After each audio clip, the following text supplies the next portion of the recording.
Julius Caesar was stabbed 23 times by 60 men in broad daylight in the middle of a Senate meeting. You were taught one of their names. The wrong one. To understand how 60 men got close enough to stab the most powerful man in the world, you have to understand who he trusted. So let's stitch some context. Rome in 44 BC was a republic in name and a one-man show in practice.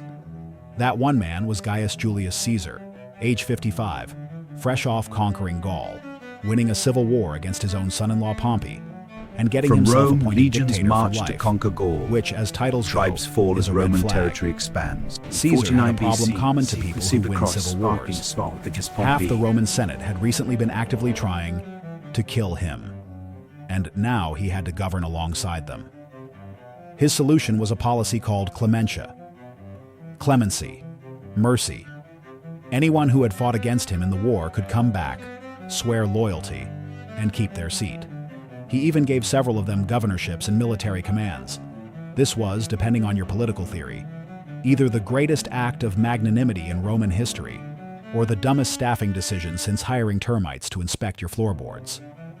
Now, we have to talk about the Brutuses, plural. There were 3 of them, and Shakespeare collapsed them into one for dramatic convenience. The first was Lucius Junius Brutus, dead for 450 years by this point. The legendary founder of the Roman Republic, who'd overthrown the last king of Rome back in 509 BC. His descendants had been dining out on his reputation ever since. The second was Marcus Junius Brutus, the famous one. Senator, philosopher, orator, 40 years old, married to Cato the Younger's daughter, and the son of Caesar's longtime mistress, which led to a persistent rumor, never confirmed, never quite denied, that Caesar might actually be his biological father. Whether or not that's true, Caesar treated him like a son. When Marcus fought against him in the Civil War, Caesar gave specific orders that Brutus was not to be harmed. After the war, Caesar pardoned him, gave him a praetorship, and named him as a possible heir. Marcus Brutus owed Caesar everything, possibly even his existence. The third was Decimus Junius Brutus Albinus, the forgotten one, the one Shakespeare misspelled as Decius and demoted to a bit part. Decimus was different. While Marcus had spent the Civil War on the wrong side and had to be forgiven, Decimus had spent it fighting for Caesar. He commanded Caesar's fleet. He led Caesar's troops in Gaul. He won battles in Decimus, I Caesar's sense name. treachery among our ranks. Caesar didn't have to I am forgive loyal, Decimus. Caesar. He Prove liked it. Decimus. He invited him to small dinners. He named him in his will as a guardian for any future children. He gave him the governorship of one of the most strategically important provinces in the empire. If Caesar had a circle of trust, Decimus was inside it. Marcus was a project. Decimus was a friend. This is the part everyone misses. In the spring of 44 BC, when a senator named Gaius Cassius Longinus started quietly putting together a plan to murder the dictator, he needed 2 things: numbers and credibility. For credibility, he needed Marcus. Because Marcus had the family name, the philosophical reputation, the descent from the man who'd overthrown the kings. Marcus would make this look like republicanism instead of murder. For actual operational success, he needed Decimus. Because Decimus was the one Caesar would actually listen to. By late February, Cassius had his core. By early March, he had something closer to a faction. By the Ides, the 15th, he had 60 senators. 60. About 600 senators total. Roughly 10% of the Roman Senate had agreed to murder the head of state. These were not random men. They included Gaius Trebonius, who had served as Caesar's general in Gaul, Tullius Cimber, who Caesar had appointed governor, 2 brothers named Casca, both Caesar appointees, a man named Pontius Aquila, who Caesar had publicly humiliated for not standing up during a parade. Most of them owed Caesar their political careers. Several of them owed Caesar their pardons. All of them had decided that the man who had built their careers needed to die. And on the night of March 14th, the night before, Julius Caesar had dinner with one of them. The dinner was at the home of Caesar's master of horse. The conversation, according to Plutarch, turned philosophical. Caesar asked the table, "What is the best kind of death?" He answered his own question. "The best death," he said, "was the one that came suddenly and without warning." History has not recorded who at the table choked on their wine. Sitting next to Caesar that night was Decimus Brutus. The next morning, Decimus would walk Caesar to his murder. Caesar woke up sick. His wife Calpurnia had spent the night having terrible dreams. By some accounts, dreaming she held him bleeding to death in her arms. The priest performed the morning sacrifice. The animal's organs came back wrong. In Roman politics, this was a hard veto. You did not go to a Senate meeting after a bad sacrifice. Caesar told his attendants to send word that the meeting would be postponed. And then there was a knock at the door. It was Decimus, his friend, his general, his chosen heir. Decimus had come ostensibly to escort him. The conspirators had panicked when they heard Caesar was staying home. 60 men, knives already strapped under their togas, had been waiting in the Senate hall for an hour. If Caesar didn't show up today, the plot leaked tomorrow, and every one of them was a dead man. So they sent the one person Caesar would believe. "Caesar, a message We from don't the have a Senate." transcript, but according to Conspirators multiple gather. ancient The sources, Ides. Decimus essentially mocked him. He told Caesar the Senate was waiting. He told him important honors were prepared. He told him that staying home over a bad dream would make him a laughingstock. This is, by any reasonable measure, the most successful gaslighting in recorded history. Caesar, embarrassed, agreed to come. Decimus walked him out the door. They did not meet in the regular Senate building. The Curia was being rebuilt. Caesar had been funding the renovation, which is its own irony. So the Senate had relocated to a meeting hall inside the Theatre of Pompey. Pompey, the man Caesar had defeated in the Civil War, whose statue still stood in the lobby. Decimus had taken a precaution. He owned a troupe of gladiators. He'd brought them along that morning under the pretext of a performance. They were stationed in the surrounding portico, armed. If anything went wrong, they were the cleanup crew. On the way in, several people tried to warn Caesar. A Greek teacher named Artemidorus pressed a written note into his hand listing the conspirators by name. Caesar took it, didn't read it, kept walking. Inside the hall, the senior conspirator Trebonius pulled Mark Antony aside outside the door and engaged him in conversation. Antony was Caesar's most loyal lieutenant and a former soldier. They needed him kept busy. Caesar took his seat. A senator named Tullius Cimber approached him with a petition, asking for his exiled brother to be allowed to return to Rome. The petition was theater.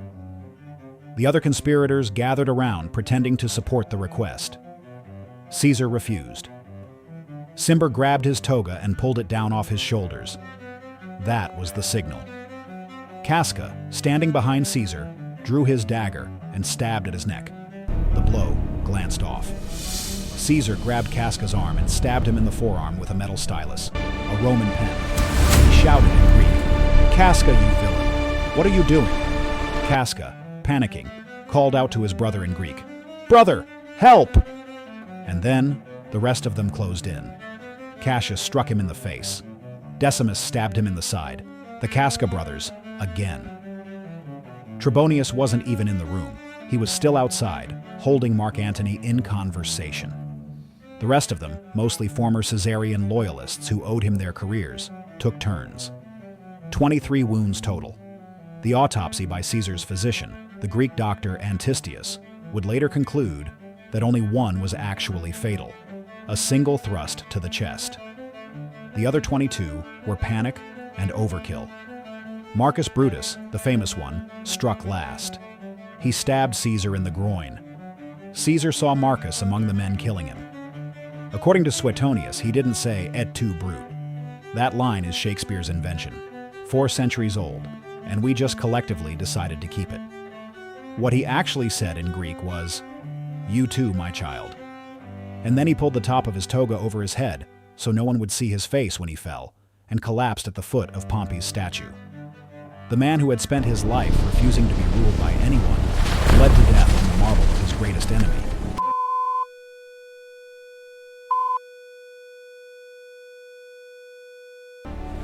They had a speech ready. Marcus Brutus, the philosopher, the orator, the descendant of kings, had prepared remarks to deliver to the Senate immediately after the murder. He was going to explain. He was going to inspire.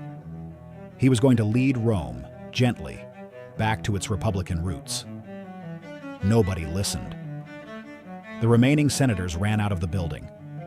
The conspirators, now standing in a hall with a corpse at the foot of a statue, looked at each other and realized that nobody had thought past step one. They had no plan for governance. They had not coordinated with the army. They had not thought about who would replace Caesar's administrative role, or how, or under what authority. They had killed a man and assumed the system would self-repair. The system did not. Within hours, the conspirators had to flee to the Capitoline Hill, where Decimus's gladiators set up a perimeter. Within days, Mark Antony, who they had specifically decided not to murder, because Marcus thought killing one tyrant was enough for one day, gave a funeral speech for Caesar that turned the crowd against them. Within weeks, the assassins were leaving Rome. Within a year and a half, Decimus, Caesar's friend, the keystone of the whole plot, would be abandoned by his own troops, captured by a Gallic chieftain, and executed on Antony's orders. Within 2 years, Marcus Brutus and Cassius would lose the Battle of Philippi and both die by suicide. Within 13 years, the Roman Republic, the thing they had killed Caesar to save, would formally end. Caesar's adopted teenage nephew, an unimpressive young man named Gaius Octavius, would emerge from the wreckage as Augustus, the first Roman emperor. The conspirators had killed a dictator. They had created an empire. They killed a man called Caesar. Every emperor of Rome for the next 500 years would call himself Caesar. If you ever wonder whether assassinations work, the Ides of March is the case study, and the answer is, usually, no. Usually, they make everything dramatically worse. By the way, the floor where Caesar bled to death is still there. It's in the middle of Rome, in a square called Largo di Torre Argentina. Today, it's a no-kill cat sanctuary. Hundreds of stray cats live among the ruins. The most consequential murder in Western history happened on a floor where a tabby is currently napping. Here's the question that should bother you. Decimus did the operational work. Decimus had the personal relationship with Caesar that made the assassination possible. Decimus is the one who walked Caesar to his death after Caesar had already decided to stay home. Marcus Brutus showed up, stabbed Caesar in the groin, and then gave a speech nobody listened to. So why is Marcus the famous one? Why is his name the synonym for betrayal? Why is he the one in Dante's Inferno, frozen in the lowest circle of hell, being chewed on by Satan alongside Judas Iscariot? It's because Marcus Brutus had better friends. After Marcus died, his widow Portia and his political allies spent the next several decades polishing his image. His frieze Cicero, who had known about the plot but stayed out of it, wrote essays praising his philosophical commitment. His followers in Greece minted coins with his face and the slogan, "Liberty." By the time the Roman Empire was a couple of generations old, Marcus Brutus had been retroactively converted into a tragic hero. A man who killed his friend not out of jealousy or ambition, but out of pure abstract love of the Republic, the noblest Roman of them all. Decimus had no friends to write essays, no widow polishing his legacy. He died abandoned, in a forest, killed by a Gallic chieftain, whose name we do remember because he didn't have to do PR for himself. So, when Plutarch wrote his biographies 150 years later, Marcus got a chapter. Decimus got mentions. When Shakespeare adapted Plutarch 1,500 years after that, he gave Marcus the soliloquies and demoted Decimus to a walk-on with a misspelled name. And that is how, 2,000 years later, you and I grew up with a story where the most famous traitor in Western history was a man who showed up late, stabbed the wrong place, and got out PR'd in the afterlife by his own propaganda team. The actual closest friend, the actual keystone, the actual betrayer, Decimus, most of you had never heard of before this video.